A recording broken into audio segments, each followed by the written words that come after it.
What truly matters is that we were all given powerful gifts.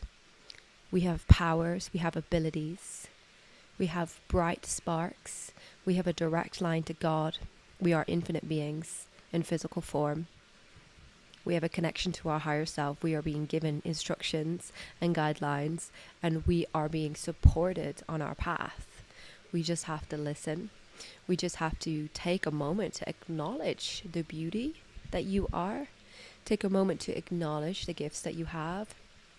And when we can acknowledge these gifts and these beautiful things that we have to share, and the things that we have learned from the unique ways that we've been guided to lead our lives, when we can really acknowledge that and hold that acknowledgement in the highest form of exaltation inside of yourself, then that light, that connection, that sight, that perspective is going to carry you through all of the challenges that show up, the resistances, the insecurities, the lack beliefs, because there will be plenty of them. There will be plenty of them that rear their ugly heads, that try to hold you back from shining your brightest, try to hold you back from making the difference in the world that you came here to make, try to hold you back from sharing your unique and powerful gifts and making a difference to the lives of others.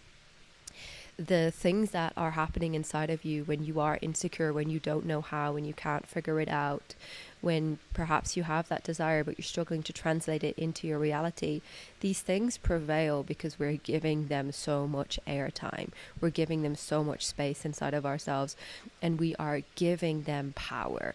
We're giving them more power than we are giving our gifts, than we are giving the perspective that I have got something to share, that I am here to create a paradigm shift with my light. I'm here to embody this most powerful frequency of me. Whatever you give the most amount of power will prevail in your reality. This is the thing to really tap into. This is the thing to really remember. It has power because you give it power. It doesn't have power because it has power. You're the source of the power. Same goes for challenging circumstances.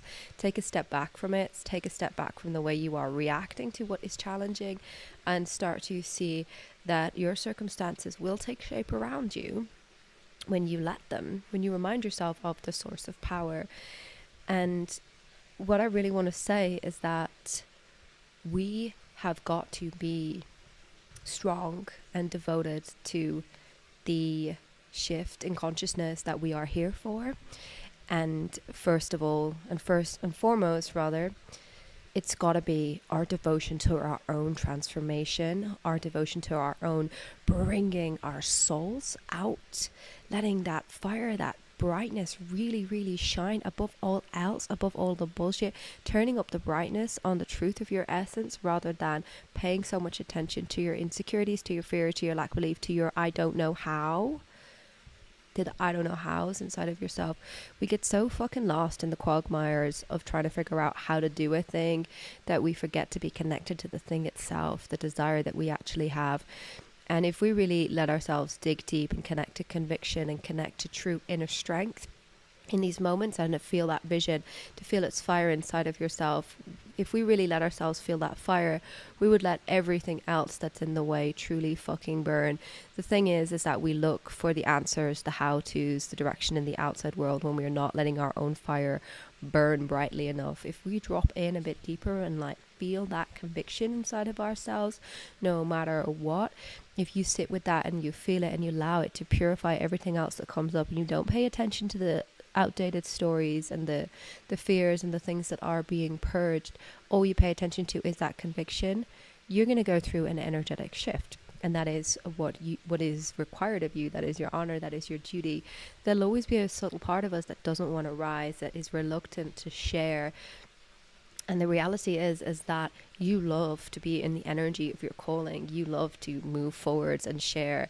It is your ego that wants to hold you back and to be withdrawn. And it gives all these reasons that seem well-serving. But the reality is it wants to keep you in who you were as in the past. And it wants to keep you in a domain of safety that it knows to be safe. And guys, just remember, feel that desire inside of yourself, feel that admiration and that like acknowledgement and that, wow, I have a gift, I have so much to share. There is so much that I could turn the brightness up on, and choose to turn the brightness up on it, because you can't let your fears, your insecurities, your lack beliefs win. You can't let your circumstances win. You're the source of the power.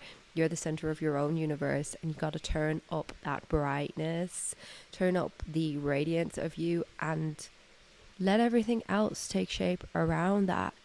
You don't need to have permission. You don't need to fucking know all these complicated how-tos.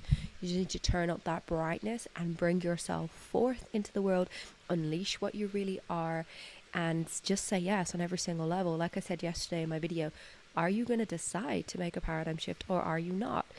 You got to decide on a really visceral, strong level, not just like, I'm going to like want to hope to change. What you actually want is to put your fucking energy behind it.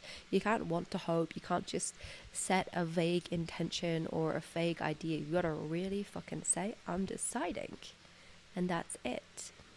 My decision is my intention. Be strong in your intention, okay? And the rest will be history.